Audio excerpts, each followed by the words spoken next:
பாருங்க, யாபேஸ் இஸ்ரவேலின் தேவனாகிய கர்த்தரை நோக்கி அவன் ஜெபித்தான் என்று வேதம் சொல்லுகிறது. யாபேஸ் இஸ்ரவேலின் தேவனாகிய கர்த்தரை நோக்கி ஜெபித்த மாத்திரத்திலே யாபேசினுடைய ஜெபம் கேட்கப்பட்டது. யாபேசினுடைய ஜெபத்துக்கு பதில் வந்தது. யாபேசின் ஜெபத்தை கேட்டு கர்த்தர் யாபேசை ஆசீர்வதித்தார். யாபேசை எல்லா சூழ்நிலையை பார்க்கிலும் அவனை கர்த்தர் கனம் பெற்றவனாக மாற்றினார். பிரியமானவர்களே, பாருங்கள் பிரியமானவர்களே, கர்த்தர் யாபேசின் எல்லையை பெரிதாக்கின தேவனாக இருக்கிறார்.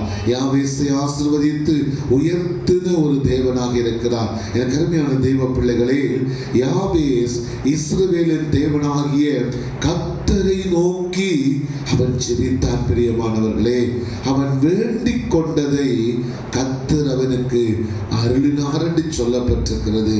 இந்த காலை வேளையில தேவ சமூகத்தை நீங்க நோக்கி பாருங்க. அவர் ஜெபத்தை கேட்கிறவர் தான்.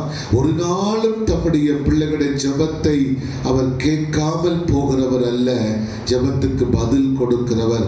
யாரெல்லாம் அவரை நோக்கி நீங்க கூப்பிடுகிறீங்களோ உங்களுடைய ஜெபங்களுக்கு நிச்சயமாய் என் அப்பாவிடத்தில் இருந்து, என் தேவனிடத்திலிருந்து உங்களுக்கும் எனக்கும் அவர் பதில் தர போதுமான தேவனாக இருக்கிறார். பாருங்கள் பிரியமானவர்களே, நம்முடைய ஜெபத்தை அவர் கேட்கிறவர், ஜெபத்தை நிச்சயமாக கேட்பார். ஆமென், அல்லேலூயா. நீங்கள் ஆண்டு சமூகத்தை நோக்கி கூப்பிடுங்க. வேதத்தில் உள்ள பரிசுத்தவான்களுடைய வாழ்க்கையை பார்ப்போம் என்று சொன்னால், கர்த்தரை நோக்கி அமர்ந்திருந்து ஜெபித்த ஒவ்வொரு பிள்ளைகளுக்கும் அவனிடத்தில் இருந்து மறு உத்தரவு வந்தது. பிரியமானவர்களே, யாபேசை குறித்து பார்த்தோம்.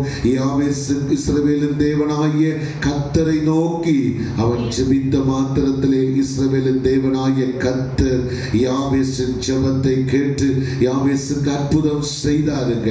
அவர் மாம்சமான யாவருடைய ஜெபத்தையும் கேட்கிற தேவன். இந்த காலை வேளையில உங்கள் ஜெபங்களுக்கு அவரிடத்தில் இருந்து மறு உத்தரவு வரப்போகிறது.